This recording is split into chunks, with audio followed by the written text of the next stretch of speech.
everyone. I'm Rochelle Chernowski. This is Shell Point Today for Monday, July 29th. On today's show, we reveal 10 important questions that will help you determine when assisted living is right for you. We'll also get a real review of tonight's movie presentation, The Enchanted Cottage. But first, if you haven't already heard the good news, then let's celebrate together. The Susie Q, which has been in dry dock for almost 2 years, will sail again starting this week. The new Susie Q is much bigger than the previous boat and even includes a bathroom on board. We have a licensed captain who will be running the tours, which means that we do have to start charging, but it's only $5 a person. $5? You can't match that deal anywhere. Susie Q boat tours will happen 5 times a week and feature not just the beautiful nature and wildlife of our Southwest Florida waterways, but also fantastic lunch destinations. And as always, Shell Point residents can volunteer to serve as narrators and first mates. Here is the schedule of Susie Q trips. Mondays at 10 a.m., the Susie Q will depart for Fort Myers Beach and the lunch destination of Nervous Nellies. Monday afternoons at 3 p.m., Susie Q passengers can enjoy an early dinner cruise to Rum Runners in Cape Coral. On Tuesdays at 9 a.m., the Susie Q focuses on nature with a dolphin sightseeing tour. Then Tuesdays at 11 a.m., they offer a lunch trip to Rum Runners. On Thursday mornings at 10 a.m., the Susie Q will sail to Sanibel Island for a lunch stop at Grandma Dot's restaurant. And finally, once a month, they'll offer a bonus trip on Friday to North Captiva Island with lunch at Barnacle Phil's. Now the important question, how do you sign up? Just contact the greeter desk at the Resident Activity Center, and their phone number is 454-2136. Again, sign up for Susie Q boat tours by calling 454-2136. Now the boat is also available for charters, so if your court or your family wants to rent the Susie Q for a few hours, we can do it. For these charter trips, you'd call Melody Desolé at 454-2290. Before we embark on these new Susie Q trips, we're going to have a ceremonial blessing of the boat tomorrow. The new captain will be there, as well as all of the Susie Q volunteers for a traditional first sail. You're also invited to witness the occasion. This event will happen tomorrow morning at 9:45 a.m. at the Island Marina behind Sundial. Also tomorrow, be sure to tune in to Shell Point TV, where we will introduce you to our new Susie Q captain, Jim Walker. Now on to today's events. If you like romances of a different kind, then you'll definitely want to attend tonight's movie presentation, the 1945 classic, The Enchanted Cottage. It plays this evening at 6:45 p.m. in the Social Center. Ann Wharton has this review. Hello again. I'm Ann Wharton, and welcome to Real Review. For Monday's film, we're going to be showing the 1945 romantic fantasy love story, The Enchanted Cottage. It was based on a play by Arthur Wing Pinner. The story is set in New England during and right after World War II. The returning World War II veterans, they definitely embrace the story of transcendent love. The narrator of this love story is blind Major John Hillgrove, played by Herbert Marshall. The socialite Army Air Force pilot Oliver Branford is played by Robert Young, who rented the seaside cottage for his upcoming honeymoon. Before his wedding, the young pilot is disfigured by war wounds. He seeks seclusion in the cottage from his fiancée and his parents. Oliver's mother is played by the actress Spring Byington. Some houses are like living things. The cottage is considered enchanted because of all the young couples who have been there for their honeymoons and left their sweet dreams to all the lovers who inhabit it. The cottage is owned by Mrs. Abigail Mente, played by Mildred Nadwick. Dorothy McGuire plays Laura Pennington. She is a shy, homely maid who has been hired on as the caretaker of this cottage. This is a fascinating story involving physical and emotional disabilities. The two male characters in this story were both pilots, the first being the narrator who was blinded in the First World War, and the second who was disfigured in the Second World War. The gift of the cottage is the miracle of seeing with your heart, and it has wrapped its inhabitants in the gift of love. People in love have the true gift of sight. At first, the two lovers were afraid to face the world, but their love has allowed them to re-enter the world seeing true beauty. Composer Roy Webb wrote a piano concerto for the film that the blinded World War I veteran uses as a tone poem to describe the story of the two protagonists to a gathering of people. Composer Webb was nominated for an Academy Award for Best Original Musical Score in 1945. He performed this concerto at the Hollywood Bowl. Some interesting facts about three of the actors in this sweet love story. Herbert Marshall lost his leg in World War I, and he used special contact lenses to play his blind role. Dorothy McGuire insisted that her character of the housemaid shows her plainness by not wearing any makeup, and that she would wear ill-fitting clothes, and she wore a very drab hairstyle. The film so moved actor Robert Young that he named his own California home the Enchanted Cottage, where he lived with his wife of 61 years. The film The Enchanted Cottage will be shown once on Monday, July 29th at 6:45 p.m. in the Social Center on the island. Be sure to get your soda and popcorn and come enjoy this sentimental love story. See you all at the movies. In this month's issue of Shell Point Life, we discuss the benefits of assisted living and how residents can take advantage. With 3 assisted living facilities, Shell Point has many options to choose from, so much so that it helps to have an expert in your corner. McKenzie Millis and Vivian Chula are Shell Point's assisted living specialists, able to help you with any of your assisted living questions. And perhaps the biggest question is, when is it the right time? Well, they've put together a list of 10 questions you can ask yourself to determine whether assisted living is right for you. Grab a pen and paper and get ready to answer these 10 questions with our assisted living specialists. Hi everybody, it's Jared Pike here with Shell Point TV, and today we're talking about assisted living. And with me is Shell Point's assisted living specialist, McKenzie Millis. How are you, McKenzie? I'm good, Jared. And assisted living is a big topic at Shell Point because we have 3 assisted living facilities. But talk about the decision to move into assisted living. Who is it led by? It's definitely individual. It's a matter of when is it right for you. We never want to see an assisted living decision made in the midst of a crisis. We really want residents to be proactive in making that move to improve their quality of life. So it's a good thing, but when do you move? And it's a personal decision for everybody. It is.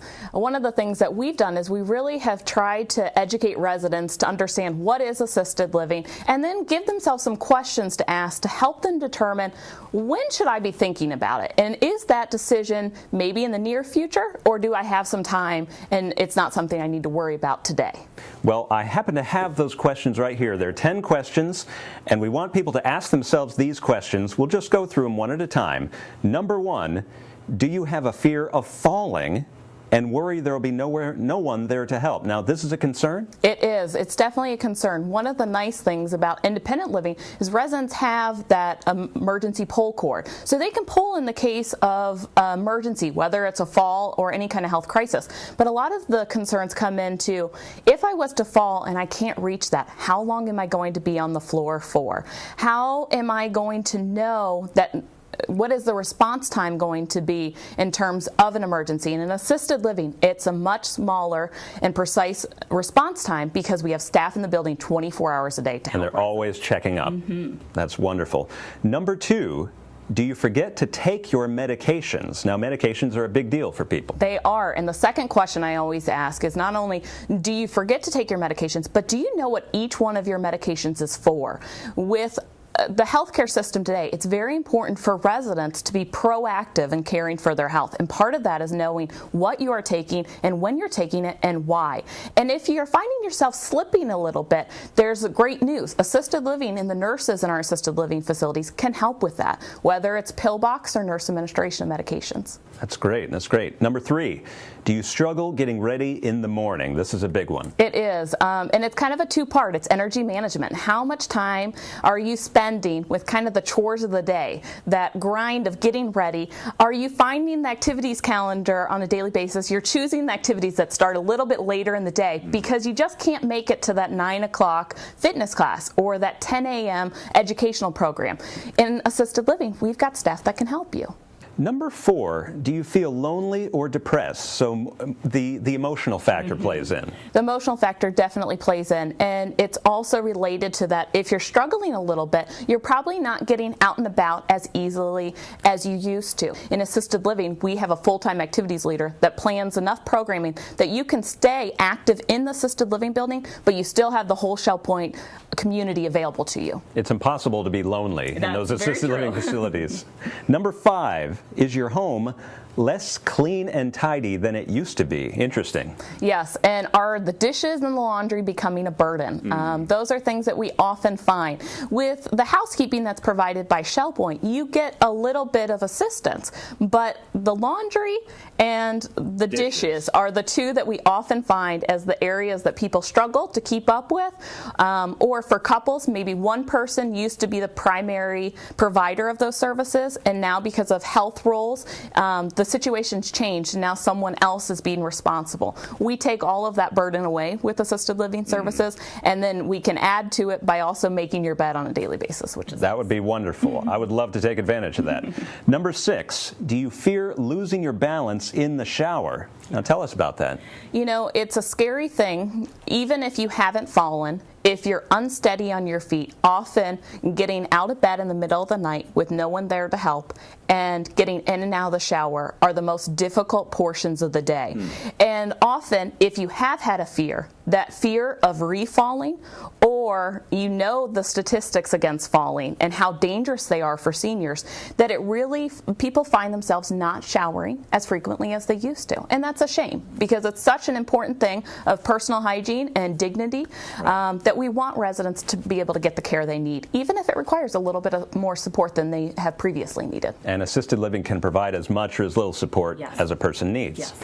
Number 7, have you been losing weight or experienced a decrease in appetite? Now, this is one people might not have thought about. No, and often people don't think about it, and it's such an important thing. Not only is medications one of the main reasons we see people move into assisted living, but it's the dining. In assisted living, having 3 meals per day provided to you is a huge resource. Rita Southern, our director of assisted living, has always referred to it as the tea and toast. A lot of times, seniors, to make it easy for themselves, will take what they used to love as far as this wide variety of fruits and vegetables and meats, and they'll start sacrificing that for convenience and energy management, and all of a sudden they don't realize it, but they've been eating tea and toast for way too many meals in a row. And once they get to assisted living, they're able to have all of those options available to them. And I've been in those assisted living facilities. There's food on every corner. You can't pass by without a snack being there, which is great. Number 8, do you find it uncomfortable to drive, or are others concerned about your driving? Yeah, and that's not to say that when you move into assisted living you give up your car by any means. So I don't want people to be confused by this one. But if you are finding yourself struggling a little bit, or you find that others are concerned about your driving, you might really find it beneficial to have things like meals taken care of, to have your doctor's appointments coordinated. And that takes away some of the necessity in driving, but then when you are driving, it can be for more leisure and recreational features. But the other side of it is Shell Point has an amazing transportation system. So I would encourage any resident to use that to their liking. So you keep your independence, just all the hassles take care of. Get taken care of. I love it.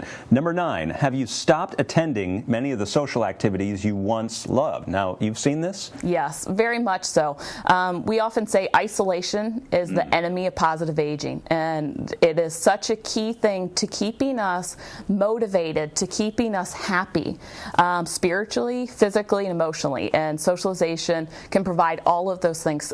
and our activities leaders really help us to make sure that that's taken care of. It's taking care of mind, body, and spirit, Yes. we'll call it. Number 10, have you had a recent hospitalization? Now, this is just a simple one. Yeah, it really is a simple one. And what I always ask people to say is, okay, so you've had a recent hospitalization. Now, would that situation have been different if you had been living in assisted living? Would the response time have been quicker? Would it have been less stressful? And most importantly, is there any chance it could have been prevented? Often we'll find that people will end up in the hospital, not proper nutrition, not taking medications properly. And it's a real shame to see because it's something that might have been prevented. So that's always a really important one to look at. So there's your 10 questions. And if you have these concerns, if these are coming up for you in your life, then it may be time to ask yourself, assisted living can provide all these needs. Now, the best way to learn about assisted living is to call your case manager. Now, we have 4 of them here at Shell Point, and you can see them listed here on page 23 of your Shell Point Life magazine. Now, if you don't know your case manager, you can always call Resident Support Services at 454-2299 to find out more. Take advantage of it, folks, because you can improve your life and your independence at the same time with assisted living. So for Shell Point TV, this is Jared Pike. You can read more about our assisted living experts on pages 22 and 23 of your Shell Point Life magazine. For now, it's time to cover all of Monday's happenings. But first, let's get a preview of this week's Channel 13 radio program, Listening to the Words. This week's Listening to the Words is built on memories. Memories wrapped in music and brought forth for another listen. It's about finding a lost performance by Tony Bennett and Dave Brubeck. Also about a question I once asked Aaron Copland and his later composition of his famous A Lincoln Portrait. About the 150th anniversary of the Battle of Gettysburg and of Lincoln's Gettysburg Address. About a group of Jews who defied the Nazis by singing Verdi's Requiem at a concentration camp. About listening to some important words and music of the 20th century. David Howenstein inviting you to hear this program any day this week on Shell Point Channel 13. Today is Monday, July 29th. I'm Suzanne Zavada, and I'm here with Bev Chanley to go over everything happening at Shell Point today. We'll start the day off at 9 o'clock with the round-robin men's doubles tennis group meeting out at the tennis courts at the Woodlands. At 9:15, billiards will be played in the Resident Activity Center on the island. Also at 9:15, we have pottery with instruction available in the Pottery Studio on the island. And we have virtual bowling taking place in the Resident Activity Center on the island. At 10:30, the Disciple Men's Bible Study Group will be out at the game room at the Woodlands. At 10:45, we have the table tennis playing clinic in the Tarpon Room on the island. Our last morning activity is 11:30 when we have a Health Connections Agility and Flexibility in the Health Club on the island, and this is closed. That's all for the morning. Now let's head over to Bev for the afternoon. Thanks, Suzanne. We're going to start out our afternoon lineup at 12 o'clock, where Mahjong will be played in the Sable Room of the Woodlands. 1:15, we have Scrabble. That'll be played in the Library Lounge on the island. Also at 1:15, we have table tennis down in the tunnel in the Tarpon Room. At 1:45, there's a Health Connections class, Balance and Mobility Training Level 1. That'll be in the Health Club. It's currently full. Then we move to 2 o'clock, where you'll find the Beady-Eyed Bead Club in the Oak Room down at the Woodlands. We'll move to 3 o'clock with the Health Connections class, Pilates Stretch in the Health Club. Then we jump to 6:30 for Duplicate Bridge. That'll be in the game room down at the Woodlands. 6:45 is the time for movie night. They'll be showing Enchanted Cottage, a 1945 film. That'll be in the Social Center on the island. And we round out the evening at 7 o'clock with square dancing in the Health Club on the island. Thank you for joining Suzanne and myself today, and we will see you back here again tomorrow. Hi, I'm Terry Kolath with your Academy information for Monday. At 10:15, the Anatomy of Words wraps up for this summer session in the Buttonwood Room of the Woodlands. All are welcome. Menus for Monday. In the Crystal Room, the Crystal Platter is fried chicken with buttered peas and mac and cheese. The dinner special is home cooking night for $9.95, and the soup of the day is split pea. In the Island Cafe for lunch on Monday, enjoy a chicken tender sandwich with fries for $6.95. For dinner, you can have a hamburger or a hot dog with melon ice cream for $7.95.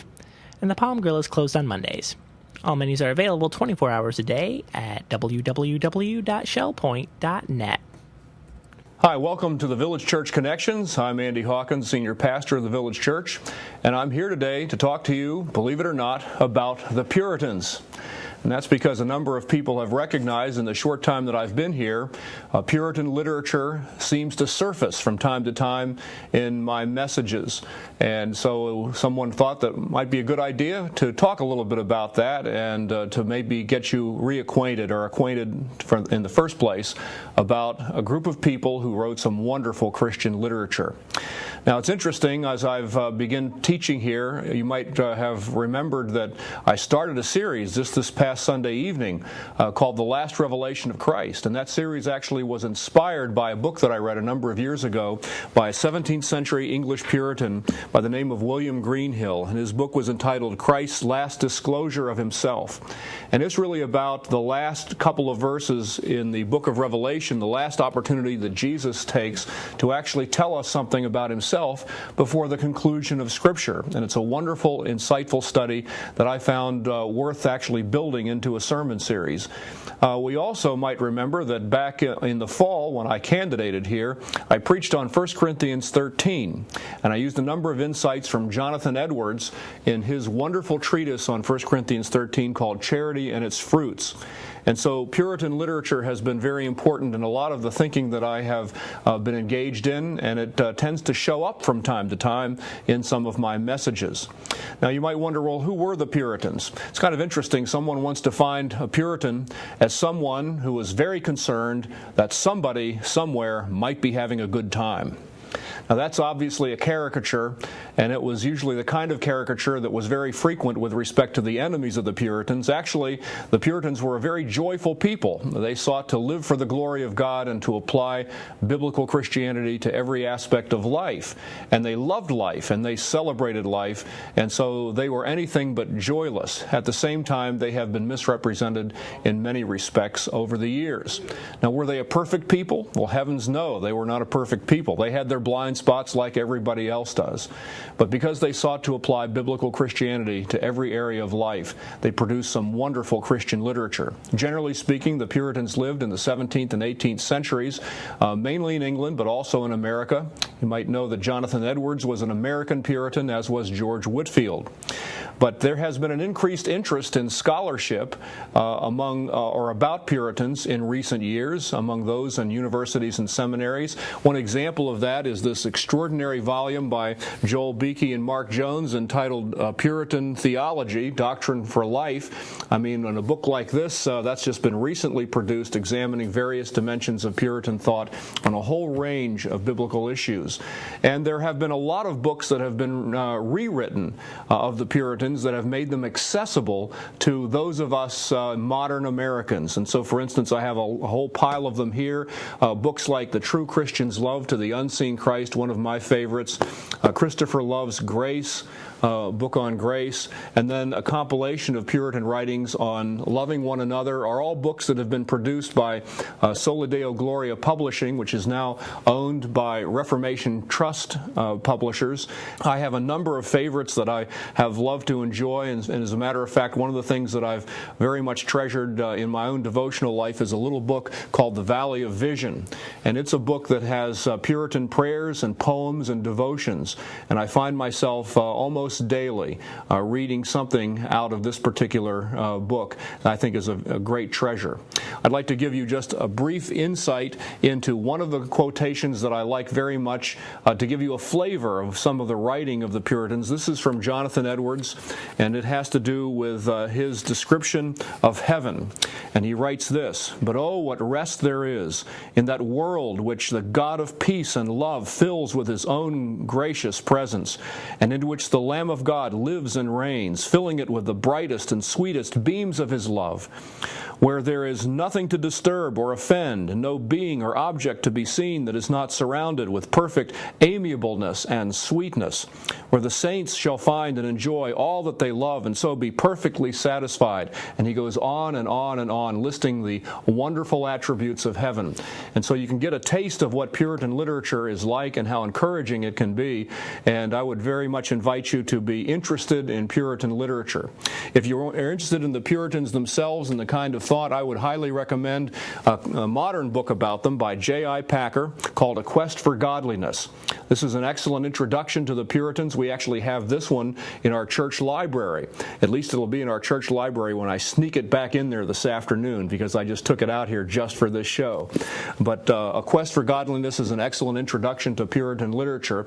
And then if you're interested in another Puritan book, I'd be happy to talk to you about the kinds of books you might be interested in, and then give you some suggestions, and I'll even order them for you. So just contact me at the Village Church, and I'd be happy to make that kind of connection, suggest some resources that might be interesting and helpful for you.